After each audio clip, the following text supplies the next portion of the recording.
Hello, আসসালামু আলাইকুম। এই তো আমার প্রতিদিনের মতো বিকেলবেলার রান্না কেবল শুরু হয়ে গেছে। এটা দেখতে পারতেছেন, এখানে সবজি কাটা হয়েছে আর সবজির মধ্যে আছে আলু, পেঁয়াজ আর হচ্ছে আপনার টমেটো এগুলো দিয়ে কুচি কুচি করে কেটে নিয়েছি আর সাথে ডিম ভেজে তারপর ডিম দিয়ে ভাজি করব। এটা খেতে আবার বাসার সবাই অনেক পছন্দ করে, তাই শুরুতে ভালোভাবে ধুয়ে নিচ্ছি। আর ধোয়া শেষে আমরা এটা রান্না বসিয়ে দেবো চুলায়। আর এই যে দেখতে পারতেছেন পাশেই চুলায় আমার ভাত রান্নার জন্য চাল ধুয়ে দিয়েছি। আর এই যে দেখতে পারতেছেন আমাদের গাছ ভর্তি আম, মাশাআল্লাহ এবার অনেক আম এসেছে, অনেক আম এসেছে। আমগুলো খেতে বেশি একটা মিষ্টি না, টকই বলা যেতে পারে, টক। এই তো আমরা ফ্রিজে যাব, এখন ফ্রিজে যাব হচ্ছে আপনার হাঁসের ডিম আনতে।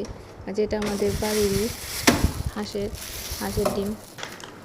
হাঁসের ডিম ওনারা আবার সবাই অনেক পছন্দ করে। আর এই যে দেখতে পাচ্ছেন আলু, মিষ্টি আলু, এগুলো মিষ্টি আলু। আর এই যে আমার ভাত বলতে বলতে যে ভাতে বলক এসে পড়েছে। এখন আমরা ডিম সিদ্ধ করে দিব, ডিম সিদ্ধ বসাই দিব।